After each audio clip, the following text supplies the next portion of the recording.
na yung magulang di umano ay nag-message na kay Kalinga Prab at namamaalam na. So gaano ho ba ito katotoo mga kabayan po natin? Ito, pakinggan ninyo, ha? Si Mati ay nagpaalam na rin. Ang pamilya ay nagpaalam na rin.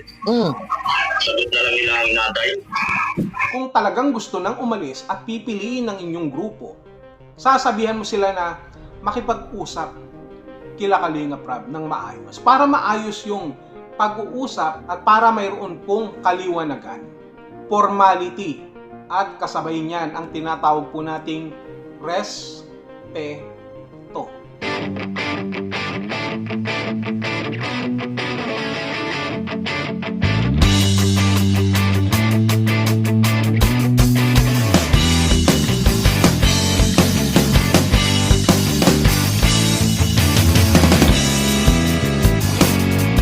Mas maganda ho yung daanin sa magandang usapan mga kabayan po natin.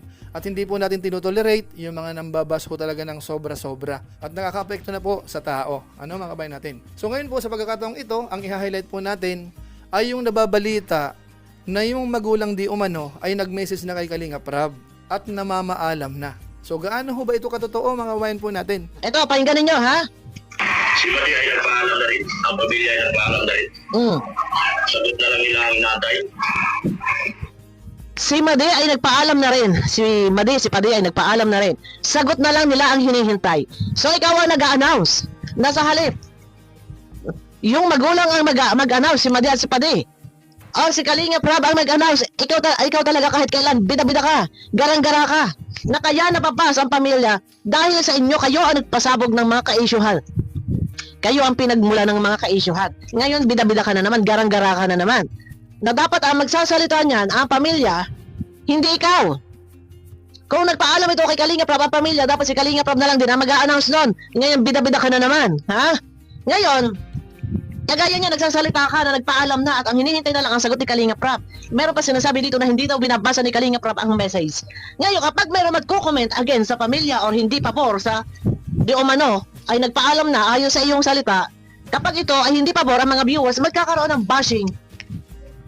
Dahil bida-bida ka, garang-gara ka, nangunguna-nguna ka. O, pakinggan nyo.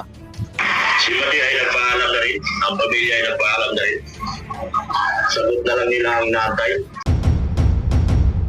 Ito sa akin lang kung totoo talaga na nagpaalam na naaalis ito pong Batalero family, especially po si Beyonce sa Kalinga, at hinihintay na lamang daw po ang kasagutan ni Kalinga Prab ng Kalingap.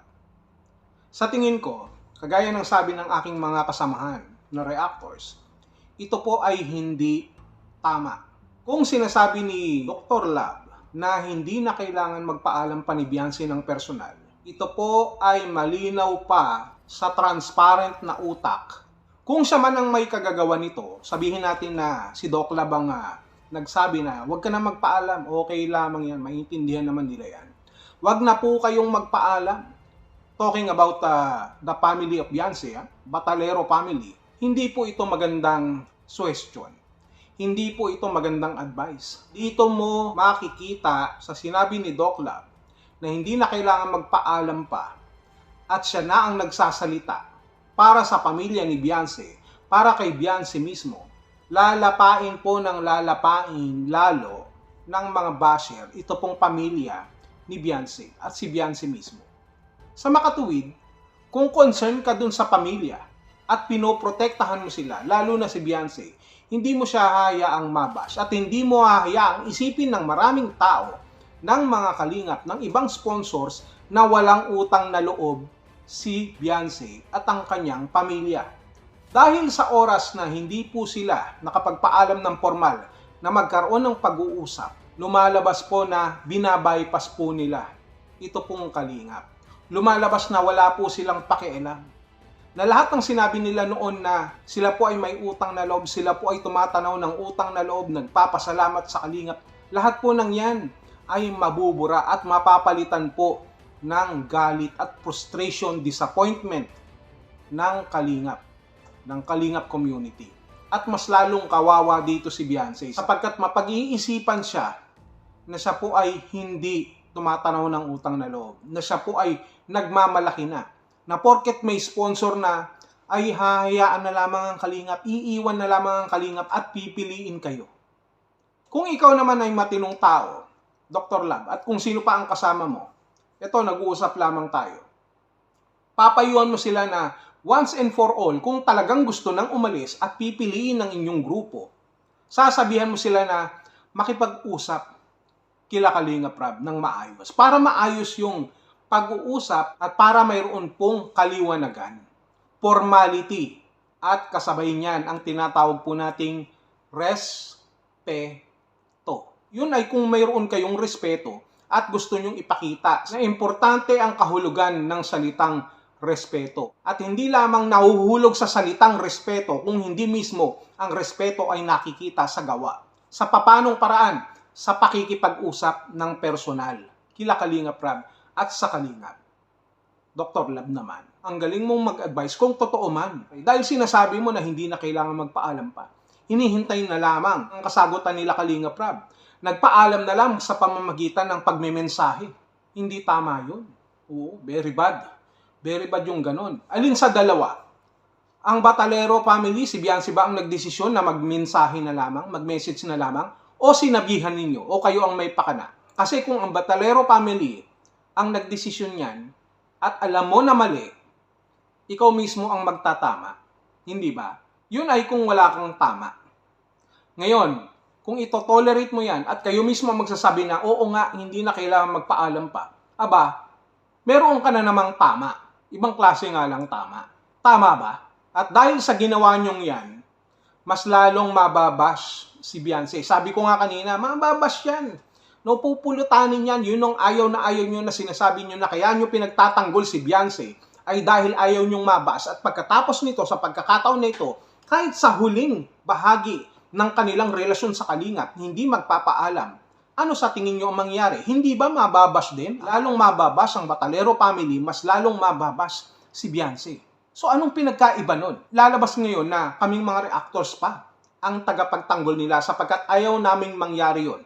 Kung talagang bukal sa loob ng Batalero family nila Biancy na humiwalay na sa Kalingap, makapag-usap ng maayos. Dapat mag-usap ng maayos. Para naman at least hindi sila kahit papaano, not 100%, na pag-isipan sila na walang utang na loob, na ungrateful, na lumalaki na ang ulo, na para bang may hydrocephalus na kagaya ng iba dyan, baka kagaya nyo. So kung kami, ayaw namin mangyari yun, aba, dapat kami pala ang dapat na humahawa kay Biancy sa pamilya niya.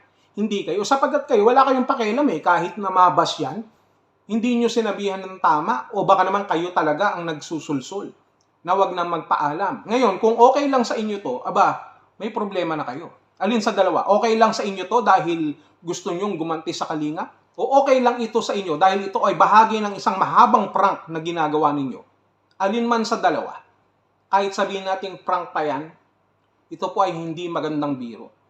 Ngayon, mas malaki ang porsyento na ito po ay may katotohanan at ang katotohanan dito, hindi po maganda yung nangyayari. Alam natin na kung gustong humiwalay nila Biancy mismo ng Batalero family, kakausapin nila ng personal si Kalingap Rab at ito po ay hindi naman po mahirap. Kung sasabihin natin ng paulit-ulit na para tayong sirang plaka na parot, na sinasabi natin okay lang yan, wag ka nang magpaalam, hindi na kailangan magpaalam, hinihintay na lang ang kasagutan nila Kalingap Rab, punta ka na doon sa Mandaluyong sa mental, may sira ka na rin. Sapagkat diyan pa lang makikita natin kung sino talaga ang nagmamalasakit sa pamilya Batalero at kay Biancy, kay Guapa mismo.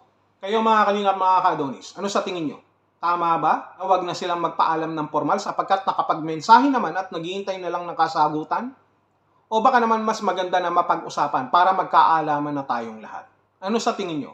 Ako, kung tatanungin niyo, hindi ako makatingin sapagkat hindi ko talaga gustong makita na kung talagang gagawin man yun nila Biancy ng pamilya Batalero. Ayokong makita sila ng pagpulutan ng mga basher sapagkat tayo mismo mayroong totoong pagmamalasakit sa kanila. Ang Kalingap mismo ang totoong may pagmamalasakit sa kanila. B1, B2, ano sa tingin nyo? Tama ba sinasabi ko o tama? Mamili kayo. Si Mati ay nagpaalam na rin. Ang pamilya ay nagpaalam na rin. Sagot na lang nila ang natay.